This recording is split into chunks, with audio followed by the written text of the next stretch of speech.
Hello and welcome to Wednesday night is Overbooked, our post Wrestlemania show, and looking forward to what is now the new creative year for the WWE.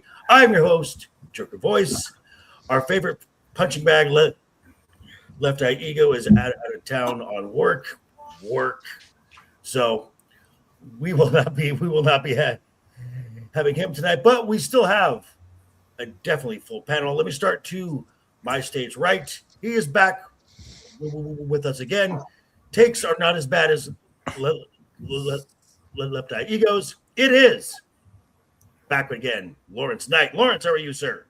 Greetings, everyone. How are you guys doing? I'm glad to be here. Glad to be back. WrestleMania was interesting, and I'll leave it at that. That's a word. Definitely a word.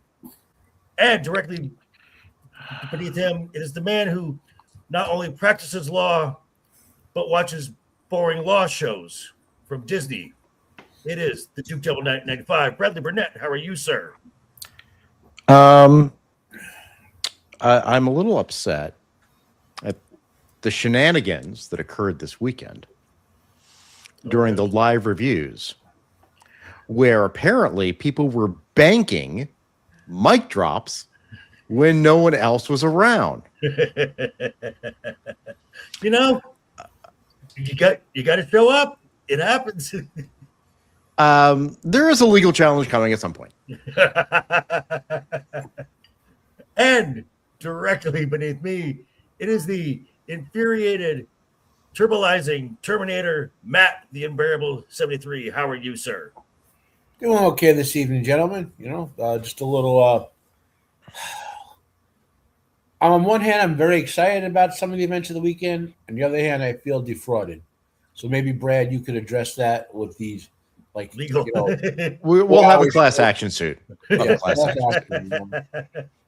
All righty. We do have some folks already coming in from the chat. Lawrence wanted to say he was first here. Okay, great. And SD DeGrand, howdy, y'all. How are you, sir? Glad you are here. Make sure to engage the show with the free like button, that thumbs up button. Just go down, give that a like there.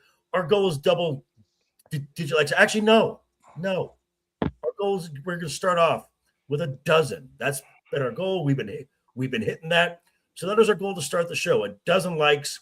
And if you look down just a little further, you'll see links to all of our socials, our YouTube channels, which we all have, and we would all love your subscriptions, your eyeballs, the watch hours, the likes. So if you don't mind, folks. I'd say you better subscribe or we'll bash in some skulls, right?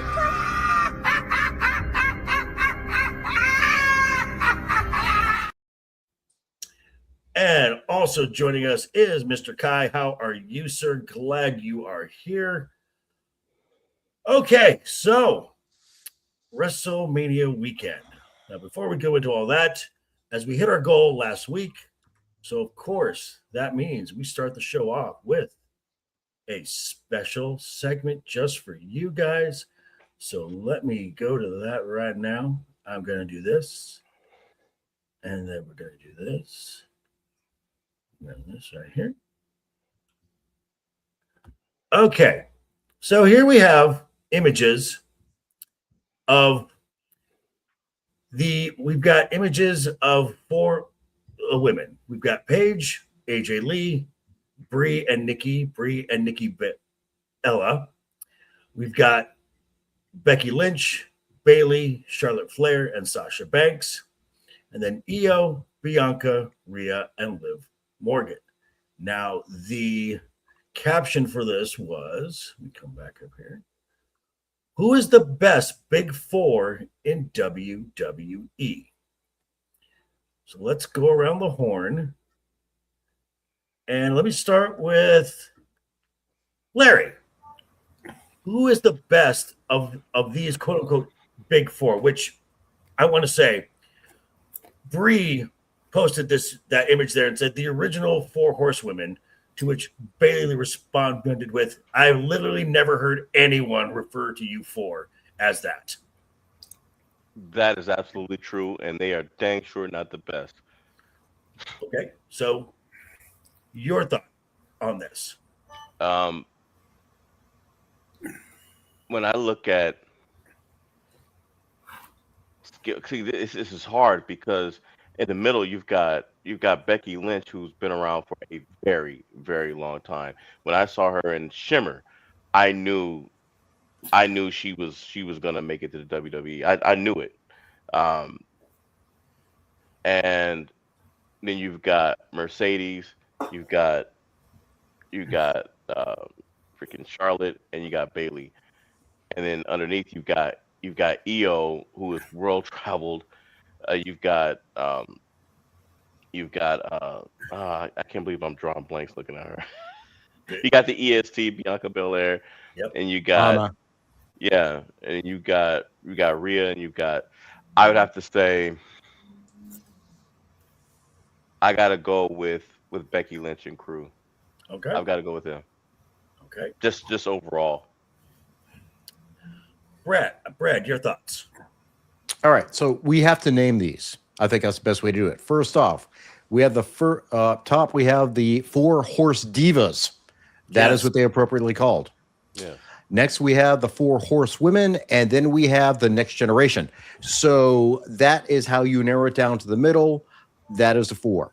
And the reason I say that is because, first off, the other 3 are in their current run, basic live action current one. The middle 4, honestly, are getting closer to the end of their careers, and you have to look back on their entirety, and you would see that they are consistently performers, executors, and always, putting on great matches for the most part.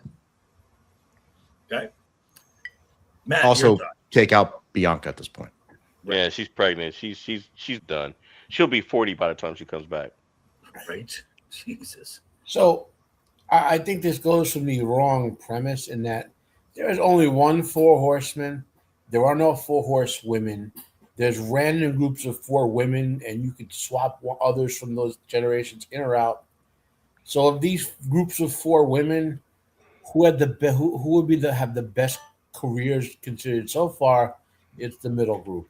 I think the bottom group is going to surpass them if some of them have long enough careers compared to some of the women in the middle group, but that's how I feel. Okay, and my thoughts, the top 4, that's the Divas era. Enough said. The Divas era was not good. It was, you had people like Paige and AJ Lee, but on the most part, it was never taken seriously. Then you got the middle 4, who actually brought in wrestlers, people who wanted to perform and be professional wrestlers. Now you've got the bottom, where technically in ring, that's probably the most talented of these groups. But as far as impact goes, you have to go with the middle 4. That's just my on that. That's why I said what I said. So that is that. So we're going to remove that. Okay. Stop sharing that screen. Cool. Alrighty. So we had a 2-night premium live event over the weekend. Oh. Did you have a long day of work there, Brad? Oh no, I'm still exhausted from the excitement that was WrestleMania 42. I'm not sure premium is the right word. Okay. Live event. It's a look. And Mr. Roman of the Empire, hello, sir. How are you? Glad you are here. I would say premium pricing. Jesus. Well, what's that word for that cut of meat for the regular people? A choice live event? A choice live event. Top choice. Whatever.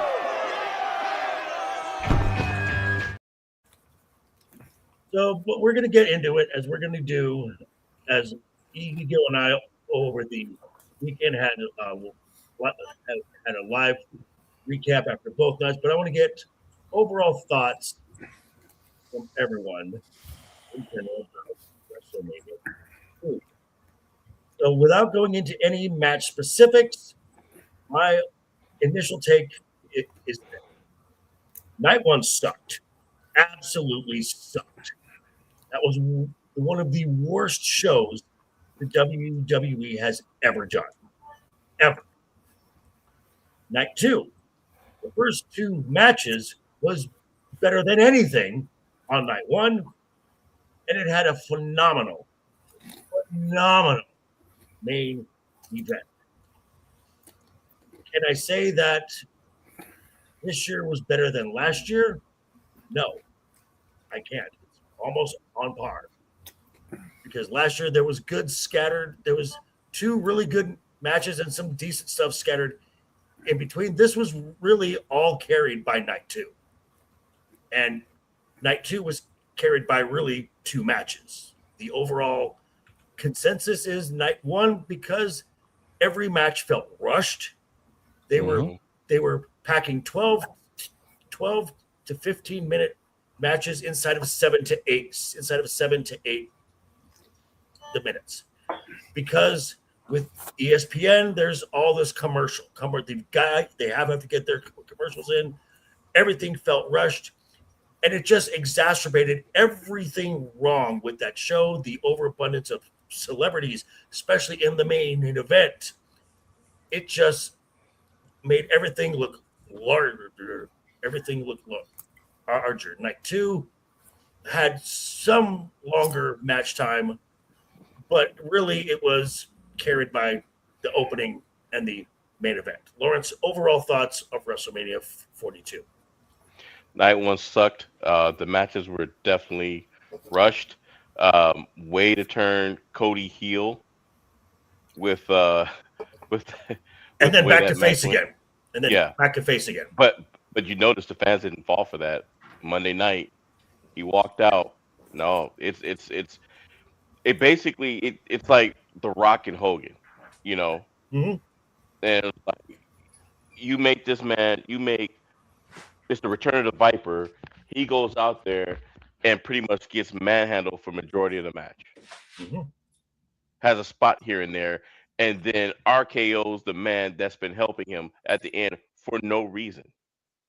Mm-hmm. I hear you.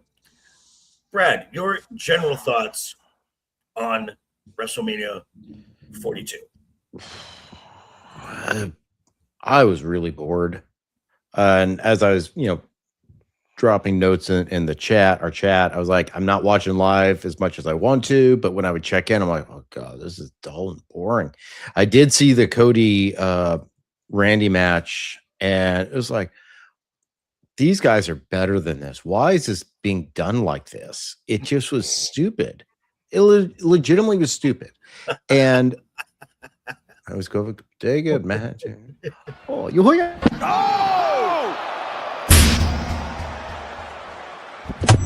Fatality. Well played. Well played. I actually tried to get somewhere. I asked like Rock or ChatGPT what the actual timing was for everything. How long? I mean, the show started at 6 o'clock, right, on Saturday. Your time, yes. And then it went to almost 10 my time. What was it? Maybe 2 hours was actual wrestling. Hour and a half. 1 hour. Hour and a half. Minutes. I mean, and look, I get the fact that you have to do all the setup in between and everything, but still, there was a time when they used to do promos, I seem to remember, where it'd be vignettes and skits and everything. And now it's just, And now it's just, and would give people who weren't on the show wrestling something to do. Now we just got commercials. Right. As Matt and I were talking, hey, Mr. Fractured Filter, how are you, sir? As Matt and I were talking prior to the show starting, WrestleMania would used to have like a backstage segment, even involving the sponsors. I mean, one of the sponsors was DoorDash. You could have had, after Liv won her third title, have DoorDash bringing food to the clubhouse. And I mean, for God's sakes, they had DoorDash go to the White House and deliver Trump a Big Mac. Come on. Right. I mean, you could WWE Hall of Famer Donald Trump. You could have done right. you could have done things that incorporated the sponsor, so you get the time of the sponsor. Wow, As Ego said, it just felt sterile. It just felt soulless. oh, this is the creative that we have now with TKO. I know. So, Matt, your overall thoughts as WrestleMania 42 as a whole? You said a very good point before about being boring. Night one reminded me of WrestleMania 29, where there was one match that was exciting, and the rest was like, bleh. Oh, we talked about that recently, didn't we? Although I do want to be careful, with the exception of one worker who couldn't work to save her life in the ring, and the Bellas who are like, whatever. Most Wine of the moms did clean, solid, like the actual wrestling. Whether you argue about the choreography, talent, the match, and all, like the workers weren't just mailing it in; they weren't doing sloppy wrestling. Right. So it's really more the plotting, the planning, the implementation that made it boring. With one exception. As I had said, these, especially on night one, they're packing in a 12-minute match into 7 or 8 minutes, and it never really felt like the match got into that next gear that it needed to get into to really get engaged. And I guess we can go into match specifics here.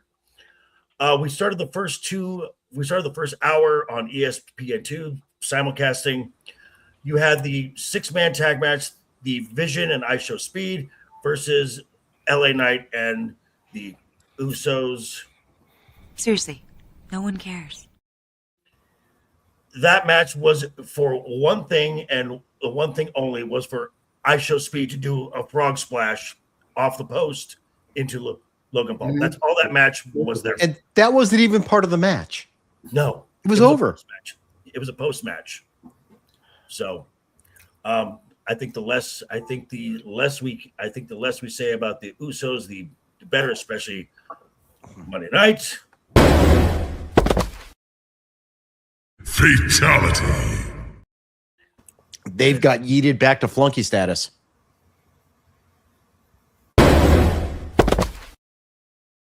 Fatality. No true words. Seriously, they're in their old uniforms. No true words have been spoken. Yeah, I mean the bloodline. Oh, and poor Ego's not here. I know, poor thing. So then we had the unsanctioned match. A plunder match, sure, I expect it. If there was any match that could have used color, it's this one. Mm-hmm. I think with ESPN2, I think they were really not. I don't think they were willing to pull the trigger and have that happen. Which I'm like, you guys also have UFC fights, which is known for having blood in it. So, it was the right outcome. I mean, that's my only big critique of that match is I'm okay with color and blood if it helps the story and it helps the match. This is where it was needed. Matt, thoughts on Jacob and Drew? If there's any two guys in WWE right now who every single time you see them on screen, promo, sitting on a shelf in the background, eating a freaking hot dog, they sell every single moment of and they do it well. Drew is gold. Drew is underrated. He is underutilized. And to fail these two guys, I mean, this match is a slam dunk. And to fail these two performers in such a way that not only are they early in the card, but like, okay, you're putting them on ESPN so that they can show off for the wider audience, right? Yep. So you're going to tell people this is your WWE product. Now, I get it. You're not going to have Hell in a Cell to the wider audience. I get that, even though it should have been Hell in a Cell. But you could certainly put some blood, maybe have a little run-in to show how that gimmick works here and there. You know what I mean? Right. You know, like this. These two guys sold this so well, and it felt that the whole entirety of WrestleMania let this match down. Okay. Brad, thoughts? That's one match. It's just one match. Yeah, I pretty much agree with what Matt is saying. I mean, it's like you could see glimmers of what could have been. And there were some definitely decent spots, but it's like these guys, if this is supposed to be the badass street fight that's supposed to be. Well, wait, they didn't call this a street fight, did they? That's what they called Dom and right. Unsanctioned. unsanctioned. And you've got well, I will say this. Wait a minute. I will say this. When Drew was doing his entrance and he came back out with the sword, I'm like, Drew, you can't use that in the match. Sorry. It's not going to be allowed. But it's unsanctioned. I know. Well, how do we determine the weight? How do we have a winner if it's not sanctioned? How could there be a ref out there? That WWE gonna WWE. So That's breaking canon. lol. Lawrence, thoughts on this one? I don't really have any thoughts on it. Okay. All righty. And then we went off of ESPN2 to the rest of the card. Again, this was we go to a fatal 4-way tag team match for the women's tag team titles. This match lasted 8.5 minutes. Dear God, this match never got out of first gear. Never. This match was confusing. Oh, because everyone was trying to get their spots in. I'll be honest, I liked Paige back in the day. Hearing her entrance theme, I'm glad she's back. Would have been nice if it wasn't spoiled 24 hours earlier. Just saying. Just do the Hardy thing, for God's sakes. Right. So, and Tully, you were not wrong, sir. You are definitely not wrong. And as far as the outcome goes, okay, you got it on Paige and Brie right now. Eventually, once Nikki gets back in healthy, that belt is going back onto her. They're not really full-time talent, so I'm fine with it. So it keeps those titles off of TV as much as possible. And now you've got these other teams which you can break off and put them back where they belong in singles.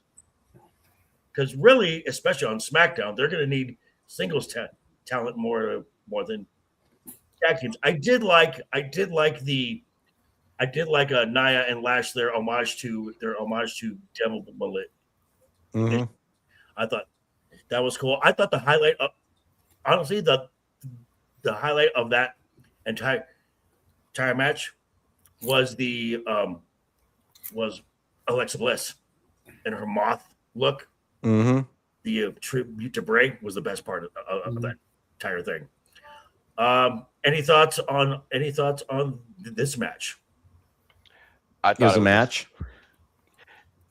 It really was the most confusing match of both nights for me. It was a spot fest. It was just extremely rushed. Like you said, I'm glad Paige is back, but I just think that they could have done something better. I don't know. Maybe they put her in that match because, maybe she's not up to speed yet enough to be in a singles situation, and so they wanted to get that pop without her possibly getting exposed. Because let's face it, she went to AEW and she wasn't the same because she'd been been away for so long. She had a token run there. Yeah, that's what it was. Yeah. Matt, thoughts? This style of match was almost set up perfectly for the women to show off because they could help each other out, But instead, we got a bunch of spot moves. I wish they had made Paige the guest referee or something, and then you could have threw EO or someone in here to set up a future betrayal. Who? Anyone, But the point I'm getting at is this is again a waste of what was it? 8 minutes even? Was it even 8 minutes? 8.5. 8.5. It was 8.5 of just like. It needed to be at least 12. It needed to be at least 12. Yeah. Mm-hmm. Brad? It was a match. Can we just look? Let's just we're halfway there, guys. Okay, there was a point where we had 2 women's tag team championships, right? Remember that? Yeah. We're down to 1, so we're halfway there, guys. Let's make this goal by 2027. No women's tag team championships. It's not needed, not necessary. Nope. Then we went to the women's IC match. Again, this match went about 7 minutes.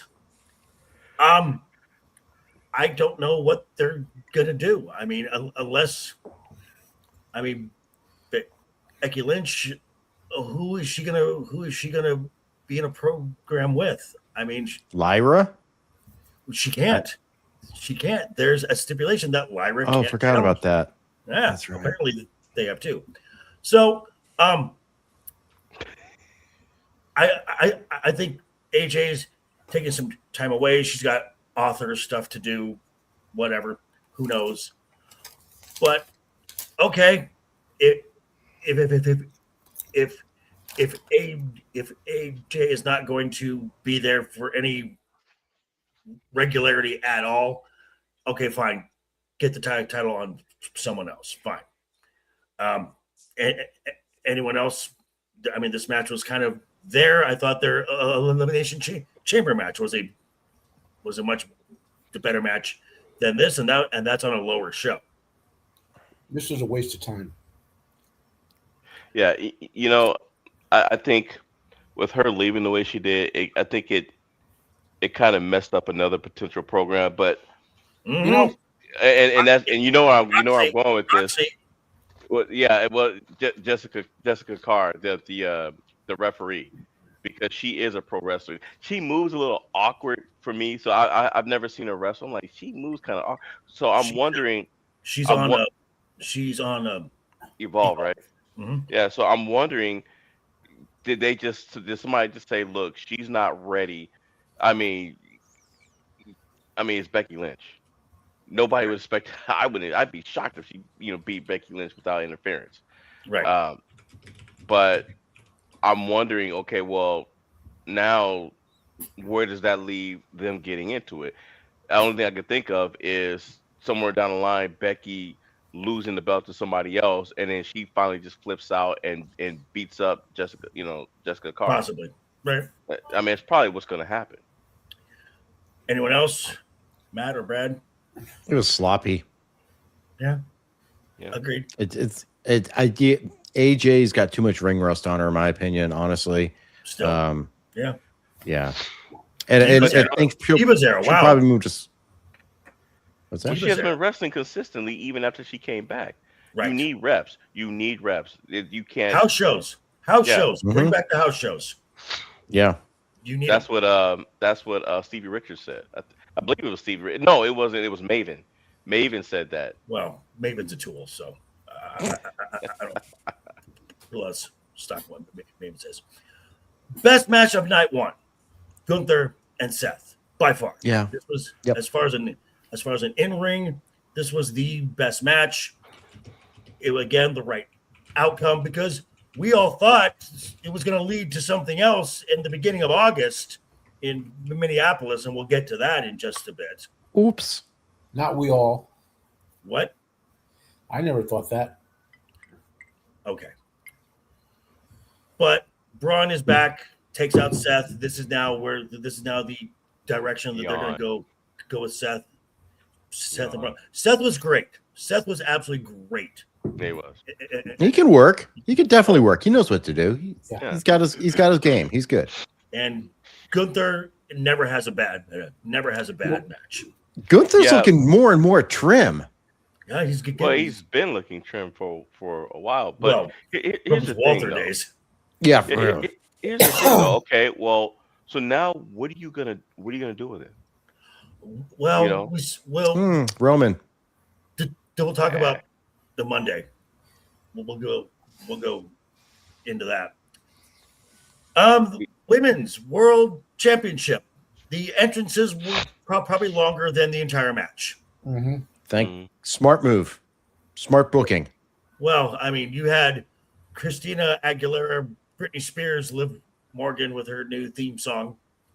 Okay, fine. Christina Spears. Christina Spears.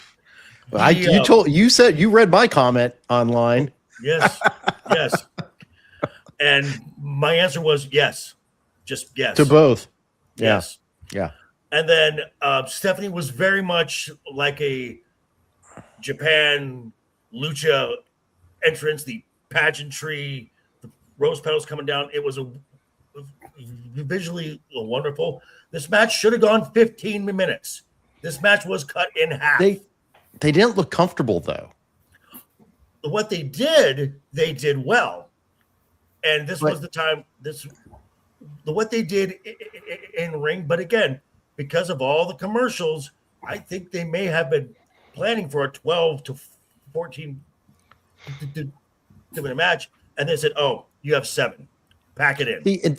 And that's what I mean. Like they didn't look comfortable. Like for instance, I'm just making an analogy. Like you're supposed to steep tea, right? You're supposed to let it sit there and absorb and everything so that it tastes proper. And then if you just dunk it in a whole lot, just like dumping it up and down, back and forth, then you get it out. It's like, this doesn't taste right. That's what it's like. It's like they weren't allowed, the tea was not allowed to steep properly.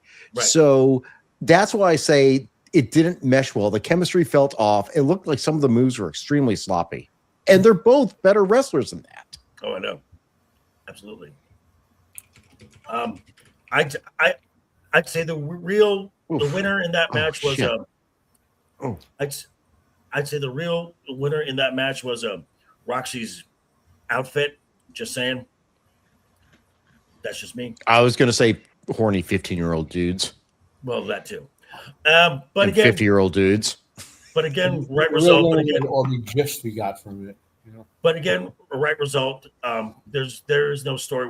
There's really Stephanie was kind of directionless. Liv, there's a story post Mania. Anyone else thoughts on that? No, it's just too short. Yeah. And then it was go on. That match was disappointing to me. I was just like, this is ridiculous. And that's a match that I was excited for. Yeah, both of those ladies deserve more than what they got. And how Stephanie lost that match was just weird. It was just weird.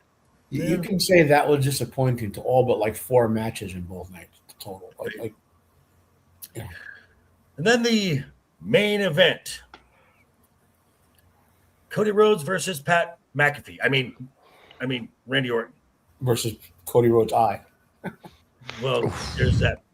This match again, narratively, it made no sense. I mean, the first it started with the pre-match beatdown of Cody, Pat's involved, whatever, and then all of a sudden Jelly Roll comes out, and I'm like, this is why this match was infuriating, because the first part of the match, before the match even officially started, was all about the celebrities.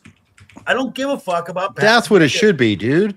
That's what I want to see. I want to see celebrities in my World Championship match. Right. I mean, I don't care about Jelly Roll. I don't care about Pat. But use them narratively, not like before the friggin' match, right? Have it outside interference. No, Matt's right. Matt's right. I mean, we saw it done perfectly when we had all the Avengers show up in WrestleMania 40. Right. Yeah. Now, but at least that's using your talent, not celebrities. Now, I guess the smart thing to do was to quote unquote take out McAfee and then Jelly Roll. You go in there and have the match you're supposed to have. Blah blah blah blah blah. Then you've got Randy Orton, the heel, is selling a back, which was never teased up or anything at all. You got the commentators saying, "Oh, he's got back problems. He hurt his back a couple weeks ago. He's nursing a sore back. He got busted up earlier on." So Randy's fighting from underneath. He's doing babyface psychology. Yep. And he's the heel. Which made the crowd sympathize. Right. Mm-hmm. Well, which is not what you want to do to your heel. You want your heel to be fighting from above. Mm-hmm. And did you notice, Joker, that after several minutes of selling that back injury, all of a sudden it was gone. Of course it was. And then it came closer to the end when all of a sudden Pat McAfee is miraculously coming down to the ring. You had the ref bump. He's wearing a ref shirt. Apparently, they didn't tell Pat McAfee how a heel is supposed to do the count. To do the count because he's doing the old school Earl Hebner 1, 2. And he should have been doing the Danny Davis. 1, 2, 3.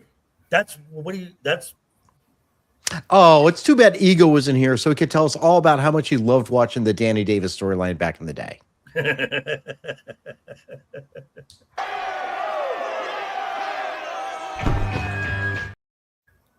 Doesn't even know who the fuck I'm talking. So that was just, and then Randy Orton again. He was starting to play the heel again. He's doing the finger poke to the eye. He's stealing Cody's move, crotches him, and then he does the most babyface thing. He RKOs Pat McAfee, which got a huge pop. So now he's babyface again. And that was stupid too, because Pat was there to help him win, and he RKO'd him. Makes no sense. It made, and then it may have been PTSD. It was the old ref uniform. You know, maybe he thought it was an old ref he hated. Maybe or something. I don't know. And then Cody takes advantage, hits the crossroads. Little Nate is now awake. 1, 2, 3, and then Randy gives Cody a headshot with the belt, and then the punt kick. Well, now he's back to being heel again. I mean, we mentioned his name a few weeks ago. Paul White, the Big Show. I was going to say, yeah, this is Big Show. I'm a heel, I'm a face. I'm a heel, I'm a face. In the same match. Mm-hmm. This match was a convoluted, confusing mess. And we knew that coming in. Go on. Because I mentioned this, I don't think it was on last week because of all the medical crap, but the week before or whatever. The crowd does not want to boo Randy Orton at this point. Okay? Nope. Career-wise. It's like when the last 5 or 6 years the Undertaker would come out, he could literally be flame-throwing babies and they'd be cheering him. You know? Like, Randy had just hit a point in his career where they want to cheer for Randy Orton. Right. So they should have swerved to make this a legacy versus legacy, Rhodes versus family, and that could have been a compelling story. And at the end of it, they could have shook hands. Respect. Exactly. Matt, you're spot on, dude. And then, no need for Pat whatever, or Jelly Roll, or maybe use them like maybe Pat interviews, relatives of both of them on his show for kayfabe or whatever, right? Right. That's how you get him involved or something. But instead we get this mess where Randy's playing Randy, which Randy does face and heel things all the time because he's just Randy. And, and we get a mess, which we knew that going in, and we got the mess we got, plus injury to Cody's eye. That's basically what we got. Brad, thoughts on this? I think Matt is spot on. And I think, honestly, part of the problem is, which we probably will talk about, creative direction here. Because the fact that they're inserting Jelly Roll, Pat McAfee, we have I Show Speed show up. I mean, what they're doing, what the WWE TKO is doing is the same thing that what Marvel is doing and what Star Trek is doing. They're trying to appeal to a new audience because they think all of us people are phasing out. Matt is telling the perfect storyline because Matt's an old school, wrestling fan. It's like, look at the legacy, the people who follow the lore. It's like, follow the lore. Just follow the lore. The story's there. The comic books tell all the stories. They don't need to make this shit up. But what they're doing is like, we need to get the clicks. We need to get the likes. We need to get the TikTok videos. That's I Show Speed. Now we're going to get these guys guys who just the Gen Zers, the Zoomers, Gen Alpha's like, oh my God, I show speed. Now I'm going to sit down and actually watch 3 hours of Raw. No, they're not. They're just going to watch a TikTok video. You ever seen guys are missing it? You ever seen Interview with the Vampire? Yes. The movie or the basically, yeah, show? the movie. The movie. So basically, WWE is Armand, and IShowSpeed and the movie star and those like him are Louis. WWE needs them to understand these new times, which is why Armand killed what's her name, the little girl that was with Kirsten Dunst. Which is why he set that up. And so it just reminds me of that. It's like, we don't understand these new times. We need to bring people in like IShowSpeed that can get us the clicks and the things that we think we need, which they really don't. And by contrast, we're going to move to night 2. Okay. First hour, first 2 matches on ESPN Whopper. And you can get, which you're going to get your TikToks, you're going to get your clicks on this. 2 talents, 2 behemoths telling a very simple story. Who is the big guy on campus now? You had Obafemi and Brock Lesnar. I think we all assumed this would be, of all the matches, this would be the shortest match. You don't need a lot of time to tell this story. But as far as the match went, it was exactly what it needed. And I've been saying this for a while. WWE has booked Obafemi perfectly up to this point. They have not screwed him up yet. But that match was exactly what it needed to be. And I was watching the match again. The fact that Oba didn't quite no-sell, but as close to no-selling in F5 as you can get. He shook it off for a few seconds. He was like, oh. Right. Bubba Ray Dudley. He Goldberged it. Hold on. In a more believable manner. And you protected Oba's finish because 1 fall from grace was all it took. 1, 2, 3.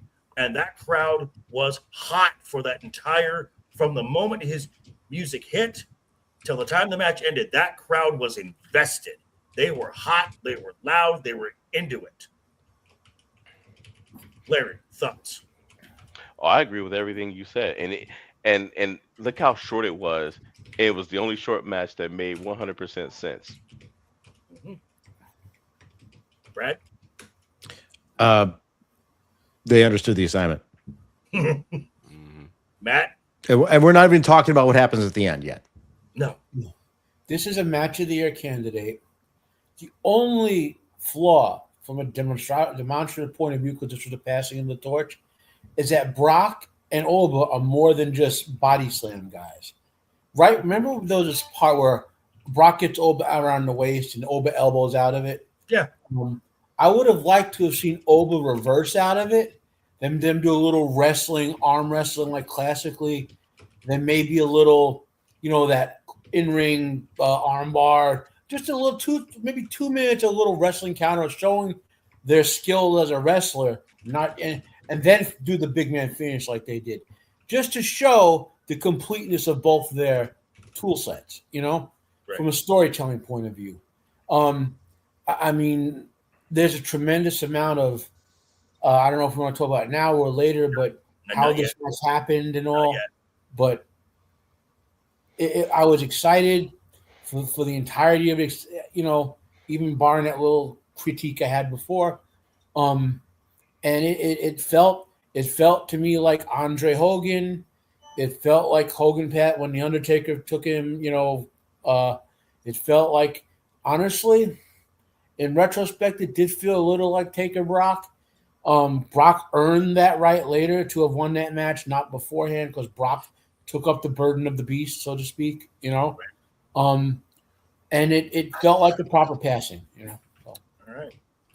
And as far as a lot of the other matches, you had the IC title match, which was again just a spot fest. It's a human car crash in all the best ways possible. Surprisingly, we got a good match out of Jade. This is the best match she has had in her 2 years on the main roster. Probably next to her match with Chris Statlander in AEW. This might be her best pro wrestling match ever. And kudos to Rhea for getting her. I don't know what pep talk she gave her to get her to that level. But again, the right decision, because as we saw on night one, probably the best part was that Bianca came back out, announced that she and Montez Ford are having their first child, which is probably why we saw the Street Profits on Monday, because someone needs to work again. So yeah. Oh yeah, that's it's like, why are they here? The broke profits. So she's gonna have a 9-pound baby with a 10-pound ponytail.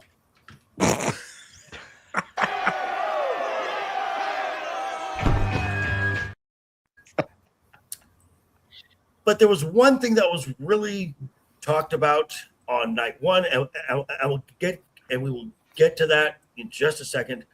But I want to talk about the main event. Again, match of the year candidate Punk and Roman. 34 minutes. This was a masterclass. This was an absolute. This felt like a WrestleMania match. This felt like a main event. Brad, I know you are the big story guy. I want to start with you first. I'm going to analogize it to the story we saw when Punk actually won the belt off Gunther. Okay. The story was told in the ring. First off, we set it up. We had the nice setup the entire time, just them two. And that's really what it just ended up being. Yep. I mean, they were like, honestly, at some point, I'm like, I don't know who's going to win here, actually. And I legitimately thought that Punk was going to go over.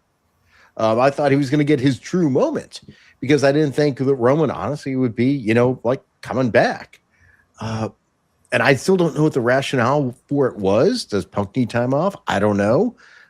But that match, it was like, if one thing saved this entire show, if it's like you could point to one match that would save the entire thing, bring it from like an F to a C, that sort of thing, you'd have to give it this. This is what saved WrestleMania 42 in the sense of that it could be saved. I still overall think it was a lukewarm bucket of spit. Agreed.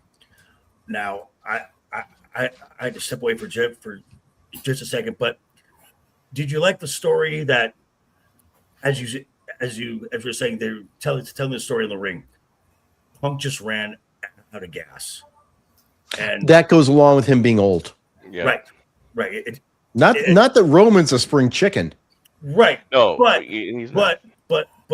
the moment when Punk goes for that second GTS, and he's like, oh, and his body just collapses, and they're staring at each other, and the last thing Punk does is he takes that swipe and he misses Roman completely. And then Roman does a few laps around the ropes saying, I still got gas in my tank. And that's storytelling, because that he can still go. Right. I never liked that storyline. Sorry, go ahead, Duke. Oh, no, I was just going to say that is a storyline. They're like pulling up for him to be the old man. Maybe in the future, like he makes a comeback, old man Logan style. Maybe that sort of thing. Maybe on another brand. Maybe. If only there was someone that would like give him an opportunity that might wrestle. Fall out of the sky or something. You know what? I don't know. Maybe some Friday night something will happen. I thought that angle was stupid, and I'll tell you why. You expect me to believe somebody that not too long ago had a cage match. The cage match of all cage matches. And I'm supposed to believe it has been wrestling regularly, long, serious, hard matches, and all of a sudden he just runs out of gas against Roman Reigns. Not believable. He didn't take his Logan Paul energy drink that day. Right. Matt, thoughts on this match? Well, clearly Roman was like a Samoan psychic vampire. He drained Punk energy throughout the match. I mean, Wait, how many Ula follows were there? What the hell was that? I mean, Roman has sucked all the life out of the Yeet chant just by walking by Jay, so we know he does it. Thank God. Now we can really cheer Roman. Right. On the match itself, like the match work was good to great. I'm not going to criticize that. I said that from the beginning. But I thought Punk should have won. They had to justify Roman's win by the next night saying, "I'm going to be around for the next few months, not part time." Well, that was in now the post show he said, I'm going to be around through the. You're gonna see a lot of me through this summer. Foreshadowing. Just saying. But what my point is, like, the storyline outcome of the match, Roman winning, was justified after the match, not going into the match, right? Like, we knew Punk's storyline justification, if he had won, was he's the old GOAT, the best in the world. He's going to put on his great show every time, no matter who his opponent is. What was Roman's justification going in? I'm the OTC. I mean, no. He hates Punk too. But that's they had the notion that Roman is a part timer should have been somehow dispelled 2 or 3 months ago. Maybe put him in another couple programs. I don't know what you could have done. I'm just saying. Well, okay. Well, Roman signed a new deal. He signed a new deal just recently, and I get that, but I'm saying the storyline justification you have is my why to me this is not a match of the year candidate. Okay, there was another storyline, and Brad, you'll probably back me up on this. Is Punk was always saying Roman can't do anything by himself. Mm-hmm. He always needs someone. He always needs the bloodline. He needs his cousins. Yep. He needs Paul Heyman. There was none of that in this match. There was no interference. That's what I say. It's the cookie crumbs were laid for what happened in the match. He didn't need anyone. Punk, you're old, that sort of thing. So it's like they left the cookie crumbs there. You find them like, now it makes sense. So literally, that's why I say this was a properly built storyline for the time they had to do it. Right. Could have been done longer, more effectively. But now, big thing and I'm just looking over here right now. I see we're at just about 10 likes right now. We're about 2 away from our goal. So again, just go right down and there's that little thumbs up button. Just hit on that. It's free. You can get it to engage as a show. You can leave some comments. Also, look down below in the description. We all have YouTube channels. We all have our socials down there, which we would all love your eyes, your watch hours, your subscriptions, your likes. So if you don't mind, folks. I'd say you better subscribe or we'll bash in some skulls, right?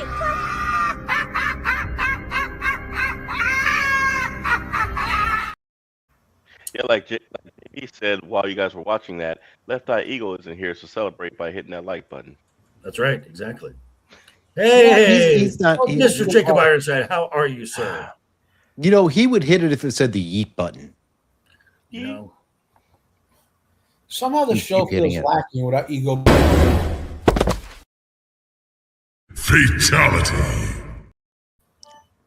Without Ego being ejected like 7 times. So it just feels. I don't know. True. We should bring up a separate screen, just have like a static image of Ego or just like a video of him saying something, just kick him randomly. Yeah. That's probably what gets more likes than anything. So the other big talking point came right after the opening match. Brock is in the ring. He's still on his back. Oba has gone up the ramp. He's backstage. Brock then gets up. There's Left Eye. Where? In the chat. Oh, look at you. You little jerk, you. All right. So then Brock starts taking off his gloves. And And I'm like, okay, Brock's done that before. Then he goes for his boots. And I'm like, wait, what? Hold on. It took a long time with the boots. It took a little while. Takes off his boots, puts his gloves on his boots. This is the ceremonial. I'm done. This was my last match. I'm taking my bow. Paul Heyman comes into the ring, and Brock gives the X, like, this is not a work. This is shooting. Paul Heyman is in tears. And I guess maybe was confirmed on Monday night, but Brock Lesnar calls it quits. Now, part of the, as we said, when the match between Gunther and Rollins kind of put together, and we had to make it make sense, and there was a backstage segment with Gunther and Heyman, and Heyman said, if you take out Seth, I owe you a big thank you. And Gunther's like, no, you're gonna owe me a lot more than that. There was the seed to plant it toward SummerSlam for Gunther to retire Brock. Apparently, Brock did not want to go out to Gunther. I think this is just me talking here. This is my opinion. No, I think you're right. I think Brock, realizing just what Obafemi is and just how special this kid is, and what he can become, and there's no bigger moment than WrestleMania. Mm-hmm. So to put this kid over, and as Matt has said, pass the torch to the next big thing, I think Brock was like, okay, my work here is done. Larry, thoughts? That's exactly what happened, and I think it was a great move by Brock. I think Gunther's great, but he's already retired 2 people, and he's still flat. 3, yeah, and they're still fumbling with him. And you look at the man in the ring. I mean, look, that guy makes everything look painful. His clotheslines, he throws Bradshaw level clotheslines. I mean, I'm looking at him and I'm like, man, he's like Stan Hansen. His clothesline should be his finisher, not that power bomb, which is also great, but they're just running flat with him. And honestly, and I think the best thing that they could do for Gunther is dump that stupid vision and put him with Paul Heyman. He needs Paul Heyman. That's the one thing I don't think that. Now, Brad, with the Gunther thing, I think they've kind of pigeonholed themselves, saying he's the career killer. Because really, what does retiring Brock do for Gunther? Not much.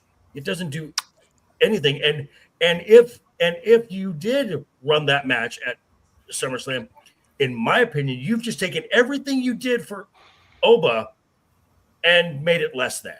Thoughts? Mm-hmm. Yeah, I agree. I mean, think about when Randy was just known as a legend killer for a bit. Mm-hmm. You kind of get pigeonholed, and at some point you run out of people to retire. And if that's your whole gimmick, you need more than that. And I think the whole idea of, the noble heel that he was playing was really good, in the sense of, for the most part, I don't think he plays it dirty. He's not going for ball shots all the time. He's relying on his skill, his strategy.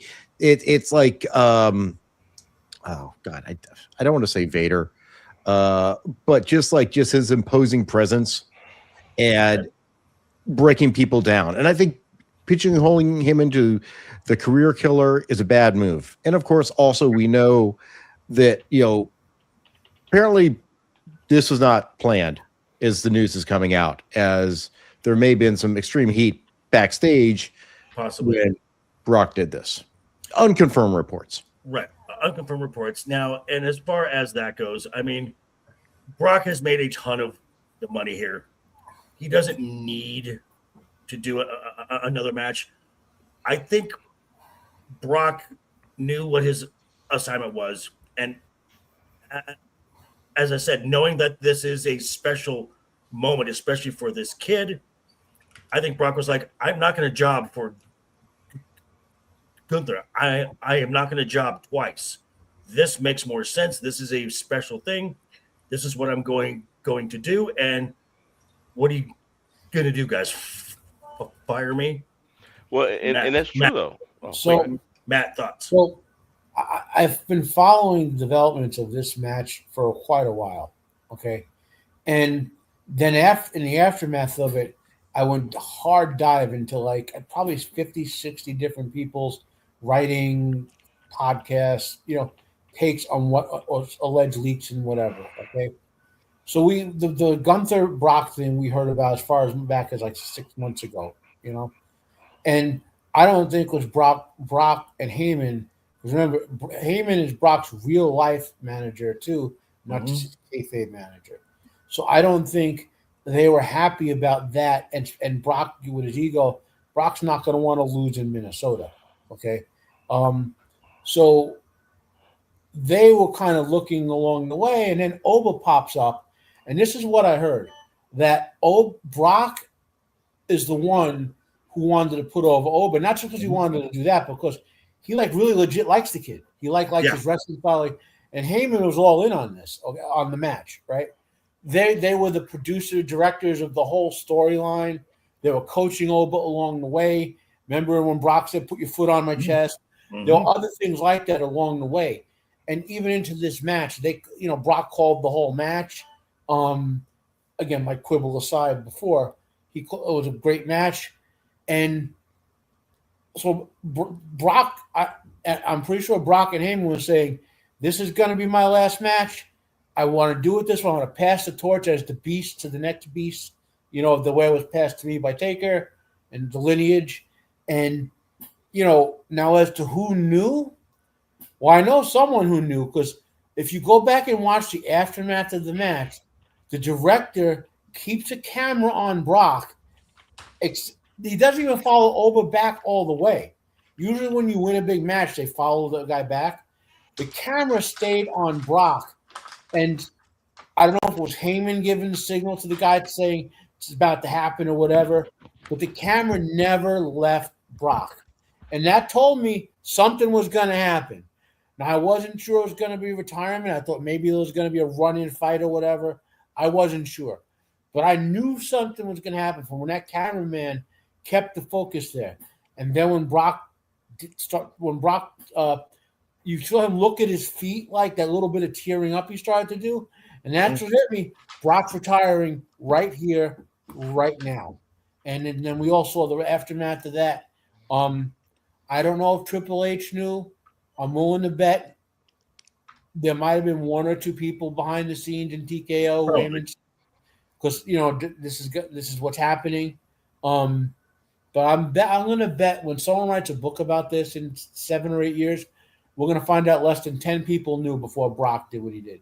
Oh, probably less than that. That even. And that goes into we will talk a little bit about the Raw after Mania. This is usually where you get some new storylines starting. You get to see some new faces. I'm really glad that Ethan Page is up on the main roster. He has earned it. And you've already inserted him into the IC conversation. Sol, Ruka, and Liv had a great debut match for Sol, which lasted longer than the title match Liv had at WrestleMania. But I digress. We found out next week in Laredo, Texas, that Joe Hendry's making his Raw debut. Okay, fine. Whatever. And then we got this other segment. Punk is talking with Cody. Cody's a little downtrodden because he beat his friend in a match that he really didn't want, because it's this burden of being the champion is starting to get to him because it's no longer just going against people he doesn't like. It's people that he respects and are his friends.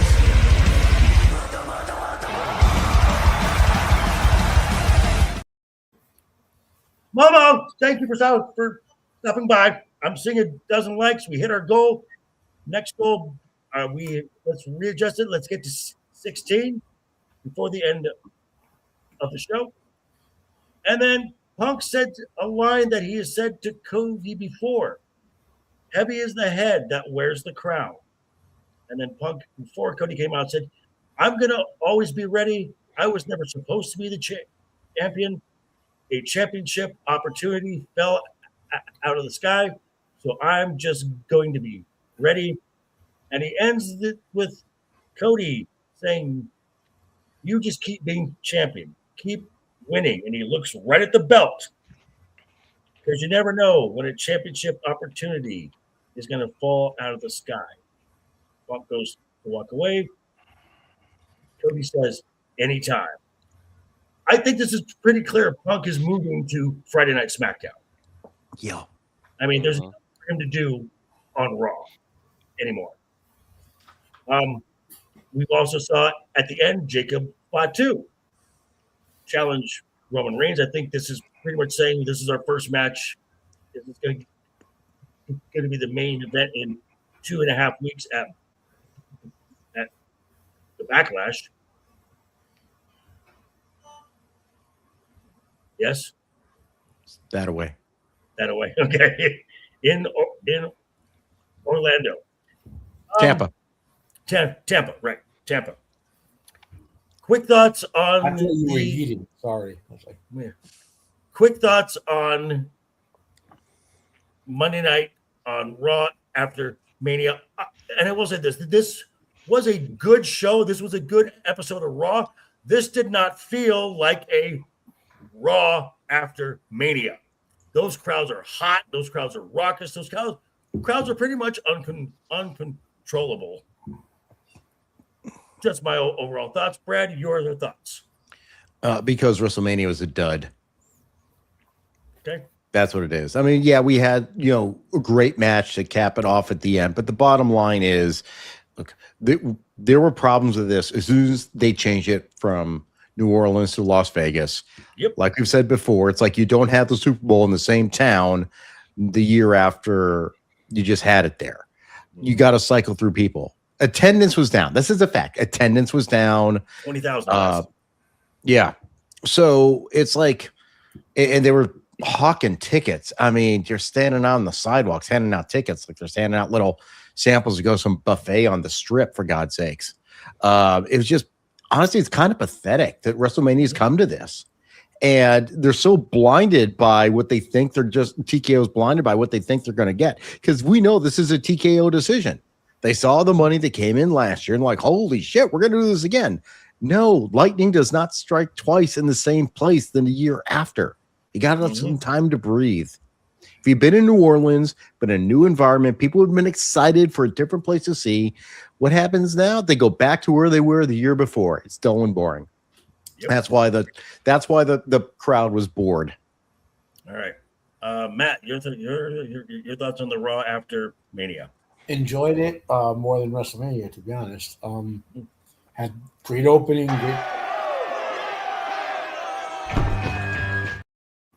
great promo by Oba. 4 words. Yeah, Done. So, Larry, thoughts? It was better than WrestleMania. I also noticed that they foreshadowed the crown jewel match between Rhea and Liv Morgan. Yeah, which I love that entire segment for a few reasons. One, Rhea's going to SmackDown now, so Rio is over. All you damn shippers. That's just fucking lame. Io can now be her own and not a side piece. And you had Liv there kind of just lurking, saying, "Oh, guess I won't be seeing you around here anymore." And Rhea's like, "I'm looking forward to it." I like that they're still playing the animosity that these two characters have. These two are going to be forever linked. They're going to haunt each other. Yeah, it almost. Sorry, go ahead. I was going to say, and in the grand scheme of things, because Rhea's leaving and she's sad, she's now lost her best friend. She's going over there with nothing. Best friend. And Liv, as Rhea's walking away, kind of smirks. In the grand scheme of things, the Liv Morgan revenge tour is over. Liv won. Yeah. Thoughts? It kind of reminded me of when Stone Cold got arrested and The Rock was teasing him when he had that guitar in his hand and he started singing Jailhouse Rock. Uh-huh. Okay. You're not going to get Joker to laugh at that. Come on. You know that's not going to happen. Hey, Rock, go fuck yourself. Yeah, that's not happening. You're more likely to have a mic dropped on your head. True. I've had that happen. True. So we are talking about WrestleMania, the aftermath of WrestleMania, which brings us to the staple of this show.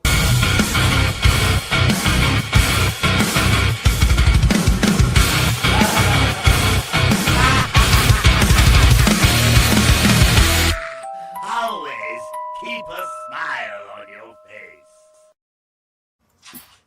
And that is the Wednesday Night's Overbooked Top 5, where we take a wrestling topic and we give our 5 best takes.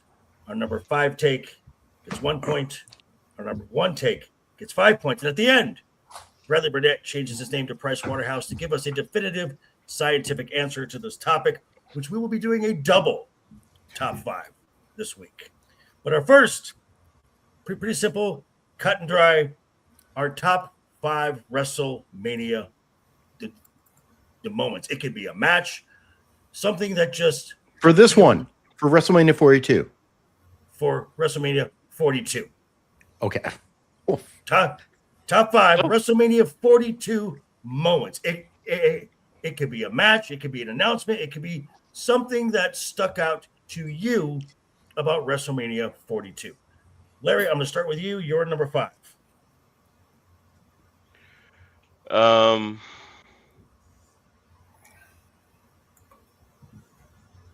Shall I come back? Oh, my number 5. Write them down. And it's from night 1. Okay. When the show ended. Show ended. Ironic for a particular reason. Hang on. Just wait till Fatality.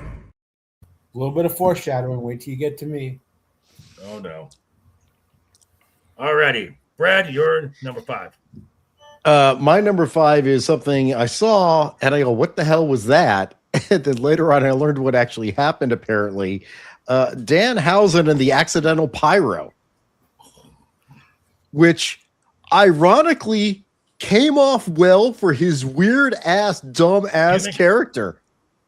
It was like, holy crap, that accident worked for his gimmick.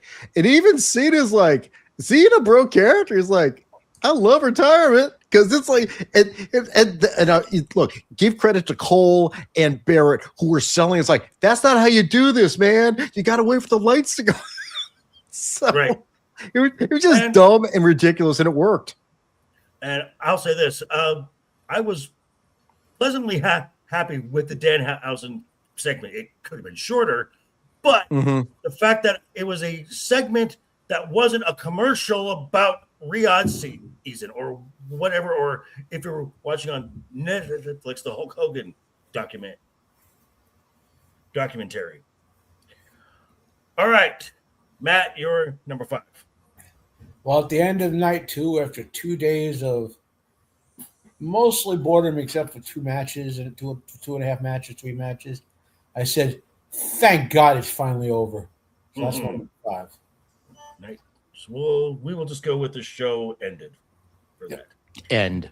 19. That's why I laughed Entire when end. somebody did. I was like, well, My number 5 came on night 1 after when we were going off of ESPN2 and we were starting the women's Fatal 4-Way tag match. The first talent introduced was Alexa Bliss, and she comes out in her tribute to Bray Wyatt, the makeup, the moth wings, the moth body on her back that said always connected, always connected, always.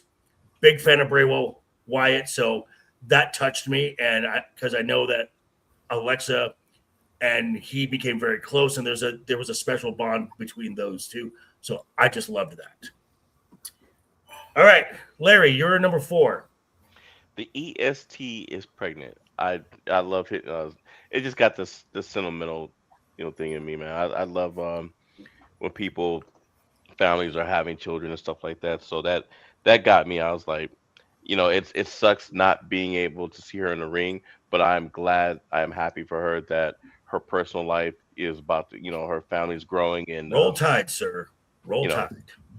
And that's worth more than me just being able to see her go out there and perform. I mean, she's not a dancing monkey or anything like that. So Right. Brad, you're number 4. You're muted. Damn it. Didn't even see that. Cody gets punted into orbital because now he's like legitimately freaking injured.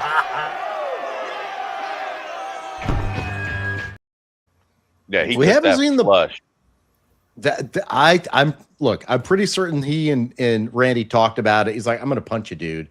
Because it has been done a long time and they really don't like it. But I think between them as experienced wrestlers, like, yeah, we can sell this. It's fine. And Right. I think it just hit him flush. And it's like, oh, I mean, you saw him on Monday night. He effed up. Good. Yeah. And there may be some problems for the belt in the future. Maybe we will see, because you never know when a championship opportunity. Matt, you're number 4. I said there's basically 2.5 to 3 matches I really enjoyed on this show. Pentagon Jr. retaining with the 6-man ladder match. That match had a lot of great moments, worked from storytelling. So that's my number 4 moment. Penta. That was a fun match to watch. And kudos to J.D. McDonough. Every big spot or every like nasty spot, he is like, I'll do it. I'll do it. Yeah, I'll do it. We just Yeah. look. We just need to, every time he does something, just say kapla. So him and what's his face? Him and Rusev, yeah. Rusev, Taking yeah. some heavy hits and setting things up without looking too stupid doing it. Right. yeah, My number 4, I've been a fan of this gal for quite some time, and she even paid tribute to them on her sleeve where it said Riot. When she came up with the Riot Squad, Liv Morgan gets her WrestleMania moment. Should have been a longer match. 3-time world champion now. Finally, the bridesmaid is finally no longer the bridesmaid. Getting to be the bride is my number 4. Larry, you're number 3. My number 3 is Paige Returns. I was happy to see her. Big fan of hers, and I'm excited to see what happens going forward. I don't think she'll be with the Bellas for very long, though, and that's a good thing. Yes. Bellatrix. Brad, you're number 3. Liv's entrance. Ah. I'll just throw I'm that. sure it was. I literally, it's like, I'm like, this is totally Britney Spears callback. This is like freaking sex on a stick, for God's sakes. Like I was saying, You good dirty Lord. lawyer. Why? I prosecuted people for those type of things. And then you bailed them out. Hey, prosecute. I don't bail them out. She's an adult woman knowing exactly what she's doing, which is very wrong. Wrong. It's bad. Fair. All the right place. No, She's a we're not fat going to girl. go. We're not going down that Nope, route. nope. We're not go on there. Matt, To quote Hitman, good show. you're number 3, sir. Braun Breaker's return. Always brings a lot of energy when used well. He's like a train going over a cliff, hitting a target every time he does it. He is a wrestler who really needs to be used very sparingly to keep his gimmick alive. All right. My number 3 is the only good match from night 1, Gunther and Seth. All right. Larry, you're number 2. My number 2 is Punk and Roman. Outstanding match. Okay. Brad, you're number 2. Yeah, I'm actually the same thing. Roman's win, the Punk match. Actual great match. Okay. Thank God we have a match finally. Good Lord. Right. Matt, you're number 2. I wasn't sure which way to order number 1 and number 2, but so I love these sort of moments when Brock retired, so to speak, and the crowd caught on and started chanting, "We love you, Brock. Thank you, Brock." And you could see his face as he was reacting to it, like the culmination of it all. When you could see that natural, organic reaction with the wrestler, and the retirement, I just love that moment. Right on. My number 2 is the match itself, Oba and Brock. Second best match of the entire 2 days. All right, Larry, it's time for your number 1. My number 1 is Brock and Oba.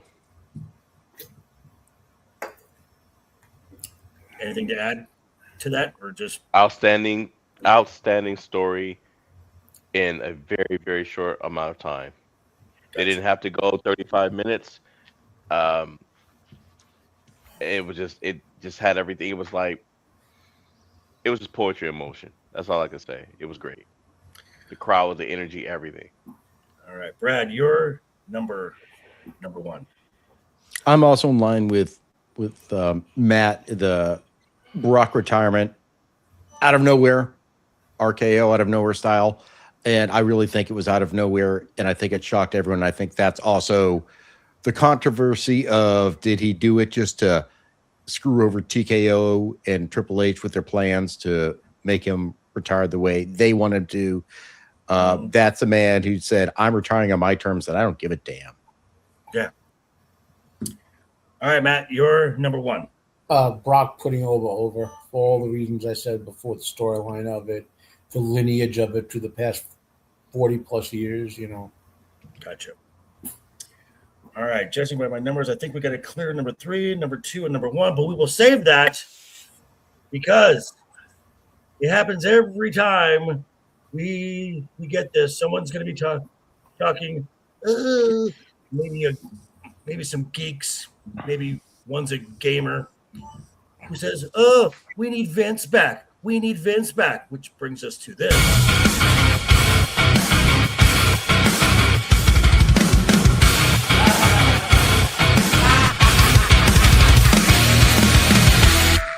Always keep a smile on your face. That is a second top 5. We get the Attitude Era marks. They're thinking that the Attitude Era was the greatest thing ever. Nothing will ever surpass that, not knowing it was a very short period of time. Also not taking into account that despite some good things in the Attitude Era, there was a lot of bad with Vince McMahon, the booking over the years. We're going to remind you just how bad it can get with our top 5 worst Vince McMahon decisions, whether creatively, booking, storylines, whatever. I have one honorable mention, even though because this never made it to TV, but it was pitched, and he was serious about this. I know. When Stephanie was pregnant with she and Paul's first child, he was serious and said he wanted a storyline where Vince McMahon was the father of his daughter's child. Yeah, I remember that. Yep. Ew. So, what disgusting thing came in at number 5 for you, Hold Lawrence? on. The Katie Vick storyline. That came in 5. Yep. Kick him. Oh, Didn't even make my list. What? I'm curious now. I am too. Wow. We have to bring him back to find out. I know, right? Well, back then, just my things that I thought was appropriate. I'm more desensitized now, but back then, I'm thinking about how I was feeling back then. I just thought it was a very poor taste with the Triple H. think? And yeah, it was. I mean, of course, we all know that, but yeah, that was just something that stuck with me. I was just like, that's just ridiculous. I'm glad we're all on board with necrophilia being bad. Yes. What a brave stance we've taken tonight, guys. I know. Brad, you're number 5. It's not that. It's so much more tame. And it's so stupid. It's like, oh, look, it's gobbledygooker. What the hell was that? We still don't know to this day what the purpose of this was. Allegedly, he wanted a mascot like the San Diego Chicken. Yeah. So he went with the turkey. Yeah. And the whole thing laid a giant egg. But that wasn't the well, yeah. And this keep in mind, as bad as that was, this was also the debut show of the Undertaker as well. Yeah. Matt, you're Okay. number 5. I have to preface my list by saying there are 2 particular things which I kept off the list. They would have been 1 and 2 because they're like too serious for the topic. The controversy with Owen Hart's death and Okay. the debate over how well the rigging was prepared and all that. Right. And also one of Vince's best friends and henchmen being a you-know-what-a-file. And The other Ring Boy scandal. Yeah. So those would be the worst, but I left them off because Okay. we're not talking that level. You know what I mean? Right. These Within the are these are context of- creative decisions, not moral depravity. And around creative decisions. So my number 5, it had to be the worst. So Vince and Triple H were feuding with Shawn Michaels, and in 2006, this is it. Like, remember this is my number 1 is actually going to be in a similar type of thing. Vince always brought in real life stuff to storyline, Right. excessively. Shawn Michaels we know. like, Oh, I know what you're talking about. and then he converted and became a devout Christian. So in 2006, Shawn teamed up with God to face Vince and Triple H. And since God didn't show up, Vince gave him a match victory over God. Himself, a match victory over God. Rather than like get an actual partner for Shawn Michaels, he's like, yeah, I defeated God in a wrestling match. I'm the hubris of the man. And I'm not trying to be religious when I say this. The sort of like misuse of Shawn Michaels' personal conversion, like it was just like this was It didn't need to be done even. decision, No. There we go. My number 5. Do-rag Vince. Oh God. It's dumb. He lost a hair match and he's wearing a do-rag, and then at one point he beat Bobby Lashley for the ECW World Championship. He's wearing a do-rag for that as well. Oh, disgusting. All right, Larry, you're number 4. My number 4 is when he used Hawk from Legion of Doom or the Road Warriors. When he used his personal issues and made a storyline out of it. There you go. I thought that was particularly disgusting. Just Hawk. Okay. That's what I thought. I had a noise pop off on another screen for some reason. I thought I said Warriors. Okay. When he used Hawk, his Yeah. personal demons going on. Yeah. Brad, you're number 4. There was a time when Vince McMahon was really riding high. He had defeated WCW. He had beaten ECW. What did he decide to do? Make everyone kiss his ass. That's not figuratively. That's literally. Mm-hmm. The Kiss My Ass Club. Yeah. Yes. I don't know what to say. Literally, we had Vince drop trowel. He had on like jock strap, and he literally had people kiss his ass. Yep. And we watched it. We watched it on TV, on Raw. Even worse, there are people willing to do it. I know. Matt, you're number 4. So my number 4 is a really bad creative decision that took 4 or 5 years almost to fix. Right after the Shield broke up, Vince's initial Roman Reigns push. Big dog. Yeah. Yep. The whole it took how many, like 4 years, 5 years for Roman to At least. Yeah. Suffering succotash, guys. Yeah, dog food. Yeah. My number 4. During the Attitude Era, there was a character named Val Venus. Porn star character. Choppy. Who had found the eye of a little dainty Asian lady who happened to be the granddaughter of the leader of the faction called Kai and Tai.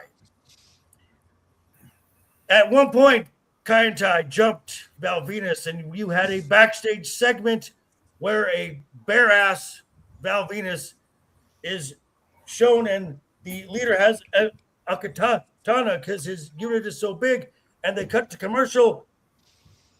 And you hear it. Yeah. The circumcision of Val Venus. Come to find out. Choppy. Come to find out later. That some of the Matt, your mic. That some of the segments with that young lady, they were in bed together. She was 17 at the time. Ew. That wasn't even the worst Vince Val Venus. I know. I'm just that one jumped right in my head first. All right, Larry, you're number 3. My number 3 is the Matt Hardy and Edge situation. Oh, love. I mean, I understand. And first of all, he bungled it. That's number 1. Hold on. I agree it sucked, but the only question I have is was it actually? Sorry. What did he come up with that? No, he didn't come up with it because Matt Hardy was dating Lita. Lita Right. on him with Edge. It had just happened, like literally not even a couple of days, and he turned it into a storyline. They had to be separated in the freaking locker room. All the other wrestlers had to make sure they stayed separate because it was that hot. Why? Number one, why would you want to capitalize on somebody's pain like that? You know what I mean? Edge cheated. Edge was married, and if I'm Matt Hardy, and you want to put me in a ring with Edge after what he just did, most people will be like, I'm not going to do that. I'd be like, okay. Now, when he gets stretchered out, it's your fault, not mine. And then you had him going out there jobbing to Edge on top of it. Yep. All right. Love Triangle. Brad, you're number 3. My number 3, which should have been a beautiful moment. Doesn't everyone love the birth of babies? A new life being brought into the world. Except when it is a rubber hand. Which I went to look at it, and he said, apparently Vince Russo and Tommy Blocka said Vince personally came up. Shocking. Yeah, I know. Came up with it because he thought it would be hysterical. People said he laughed his ass off at the concept, which completely sounds like Vince because he is a puerile 12-year-old when it comes to humor. Yes. Matt, you're number 3. My number 3 is the exact opposite of my number 4. In the same way Vince tried to do a push that utterly completely failed, he completely tried to suppress and ignore a push that to this day still resonates with when the Bellas came back. And that's the Yes movement. Had he would have rode Daniel Bryan to $100 million plus profit, and the Yes movement carried to the Bellas, carried to other federations, and instead, for whatever reason, he didn't like Daniel Bryan. We can quibble over why, but he just drew money away. And you guys heard me talk about. He drew money away with Samoa Joe, drew money away with Shinsuke Nakamura. He just, for whatever reason, when he didn't like a guy, he would just throw the money away and drive me fucking crazy. True story. And yes, that is a great love triangle right there. Hogan, Macho, and the winged eagle belt. You are not wrong. My number 3. Vince would flirt with this, and his justification was, it's not really you that's saying it. It's a character that's saying it. The blatant racism that Vince used. The Booker T Triple H storyline. Paul Levesque did not want to do it.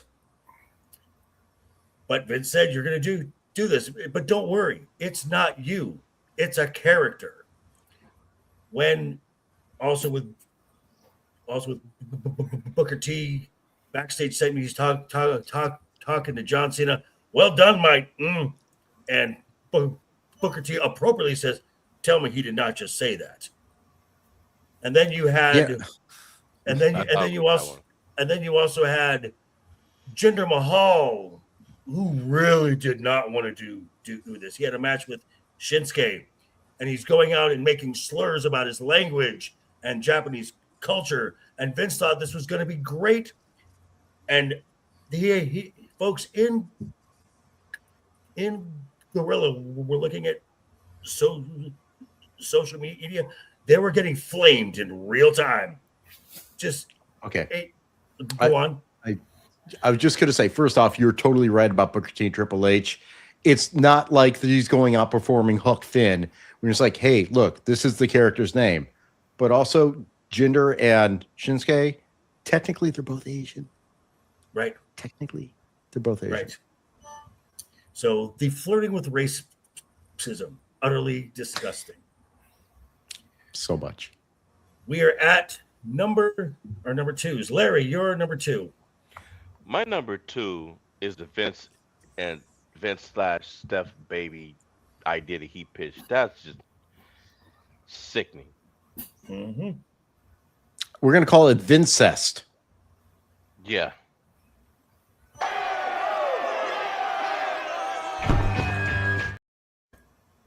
I got you a new video, dude. Well done, sir. Well done, sir. A little more appropriate, hopefully. All right. Brad, you're number 2. My number 2 is a decision to end the streak 3 hours before WrestleMania. Yeah. Ooh. 21-1. Yeah. Wow. And the thing is, look, Brock did not need the push. No. That's the thing. Well, Brock did not need the push at the time. Okay. Matt, you're number 2. It has been mentioned before, the Kiss My Ass Club. Kiss my ass. All right. All right. Kiss my ass club is number 2. My number 2. The decision to end WrestleMania 17 was Stone Cold Steve Austin turning heel. That effectively ended the Attitude Era. That Stone Cold's character never really recovered past that, and even to this day, Stone Cold said, "I should have said something and said this is a bad idea." Yep. I thought I heard that Stone Cold brought the idea up first. Is that wrong? No, that was wrong. Oh wow, that's It terrible. I thought it was the other way around. Trying to pull a Hogan. It was him trying to pull a Hogan in the NWO. That's what it was. Right. It wasn't that he couldn't have turned heel. It was a badly timed badly done. He had to turn heel. Yes. Okay. That's fine. All right, Larry. before can I piggyback on that one more thing too? Is Okay. that what also made the heel turn bad was what Jim Ross said. Jim Ross blew the whole thing open Mm, when Austin came out and saved WWE because they was getting beat up by ECW and WWE, and as they was going off the air, he said, "We've got him back at least for tonight." And I knew right then and there, I was like, they turned him heel. yes, that's what happened. All righty. So, Larry, you're number one. Owen Hart's death. There were things going on with the cables and that company and everything, and Vince was aware of it. And not only that, but because of that, Owen told him he didn't want to do that stunt, and Vince didn't give a care. He made him do it anyway. And then try to say he wasn't responsible. No, you were responsible. Mhm. Brad, you're number one. Just so you know, I completely agree with what he said about Owen's death. I just preferred to keep it more towards storyline as opposed to Right. more reality issues, because Right. clearly we could have gone over why he's still being prosecuted and investigated. But what is an actual crime, I've actually never had to deal with it when I was a prosecutor. I never had to prosecute anyone for it, but I would have. It's called necrophilia. WTF? Why? I mean, a horrific idea. Why a trip going on with like, yeah, I'm gonna have sex with a dead body, and then like killing Kane's run. I mean, disgusting. And he, of course, she's like, oh, kids are gonna love it. Yes, sex with the dead body. That's what all the kids want to see. Brilliant, Vince. It'll be great, pal. Put butts in the seat. Matt, you're number one. So it got mentioned in part before with the love triangle issue with Lita, Edge, and all, but that was a subset or part of Matt and Jeff's severe substance abuse problems, the severe social problems with their families, and even Edge was having issues like that. And Vince was like, "Wait, Matt just got high again and passed out in the supermarket. We got to simulate that on TV."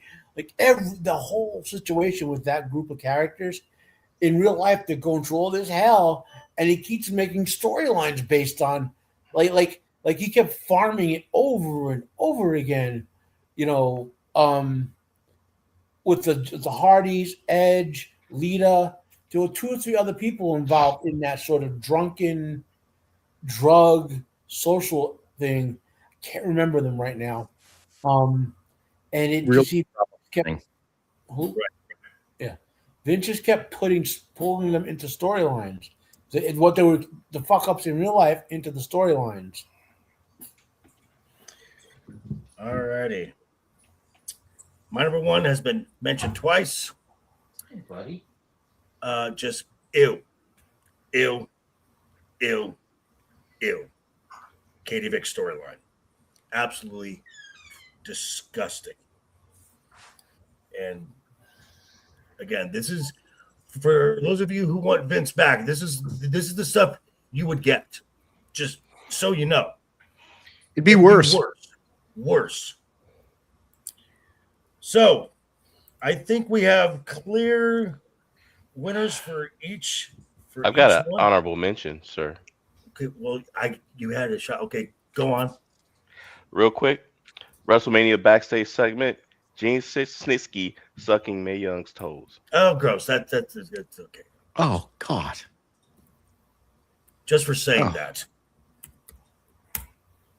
I'm certain some people are. I'm certain there are people who have, keep your kink to yourself, private time, but we don't need to see it.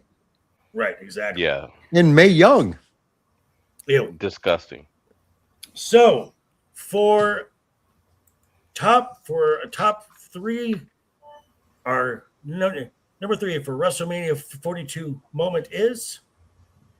Hold on, I got. I think it's Roman and Punk with 8. You got that? I've got Roman and Punk at 13 because that was my number one as well. Okay, I messed up there. Okay, I missed that. I screwed that up. So number 3 would be Brock retires. I got that with 9 points. Yeah. Correct. Okay. And Punk Roman at 13. Right. And then Oba and Brock, number 1. At 14. Correct. Okay. All right. It's a little crowded on the other one. There's one clear number 1. Yeah. Sex with dead bodies is wrong. Yes. There you go. Again, we are so brave tonight, guys. I am so proud of all of us. Maybe we can just leave it there. Yeah, but that's like Kane's entire storyline for his whole career is sex with a dead body. So, yeah. I would legitimately be scared of what Vince would do now, considering the environment we have with TikTok, with all this stuff. I mean, there's going to be maps all over the place, and I do not mean the ones you hang on walls unless you want to punish them the way I used to. We need more transsexual wrestlers and transvestite wrestlers. All righty. So that will be our show. We're going to go around the horn and give everyone a plug for what we got coming up. So starting off with Mr. Lawrence Knight, good to have you back. What do you have coming up, sir? Well, this Friday we have on Abyssal Musings with my co-host Samuel the Infamous on his channel. We have our annual quiz night, which is always a fun. We let the chat get involved with it, so their votes matter too. They participate. It's fun. Hi, Sparkles. And yeah, you guys tune in. Actually, Larry, why don't you drop? Why I actually I can't. I don't know. Jacob, look up Samuel the Infamous and drop his channel link in the chat, please. And Mr. Duke Devil 95, what do you have coming up, sir? As we were doing the show, I actually put out a video. Took a little longer because it was this week's episode of Wormhole Watch. We watched the 21st episode, season 3, called The Die Is Cast, the second part of a 2-parter involving the Cardassians and Romulans attacking the Dominion. And the reason it went almost an hour and a half is because there's so much to talk about in this episode. And yeah, it's a long watch, but we had so much fun. It is an amazing show. Come watch me and my buddies talk about it, then go watch the show and figure out why it's great. I will also hopefully have Daredevil season 6 up, because Daredevil episode 6 up this weekend. Episode 5 will also come along with it, because I haven't quite finished it because I have real work as a lawyer and had major issues with the law that was talked about in episode 5. Woof. Alrighty. And the infuriated, turbolizing Terminator. Matt, what do you have coming up, sir? Tomorrow, I believe you and I will be turbolizing the movie The Hidden on Roman's show. That is correct. I don't know what we're talking about next week's Wednesday is overbooked, since we're kind of tweeners right now, but anticipating that. Oh, shoot. And, anticipating Brad's class action lawsuit for Wrestlemania defrauding us with these 10-minute matches. Oh, I forgot one thing. We actually may have a special guest on this week's episode. Ooh. Is it Vincent Kennedy McMahon? No, it's some guy who sometimes appears on Friday nights. Sometimes he's on screen, sometimes he's behind the screen. But hopefully things work out for us, and we have a special guest for our show. Well, it could be Brock Lesnar, because he's been freed up for a lot of appearances now. Yeah, it could be Brock Lesnar. I heard he's a Trek fan. Well. And as for myself, I will be working on a video toward the end of the week. Probably dropping some video shorts as well. And right back here next week for another edition of Wednesday Night is Overbooked, as we are going right into it. Pro wrestling has no off season. We got 2 premium live events next month, and we got a lot to talk about. Roster changes, moving talent, moving up from NXT, switching brands, a lot to talk about. And on behalf of everyone here. Oh, you can't find the channel. Okay. I'll have that for you at the Lawrence dropped the link in the chat. It just you're just gonna have to copy and paste that, I guess. So, but on behalf of everyone here, I would like to say, keep talking, keep smiling, and until next week, folks. Toodles! Take care and always have fun. Here we go.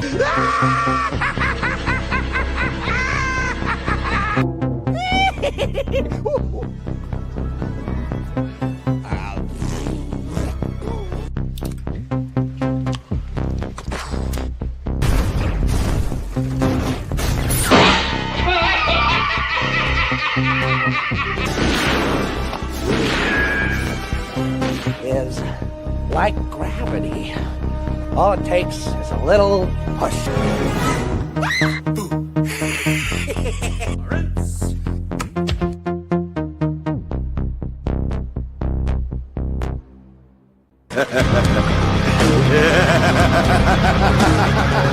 Ah!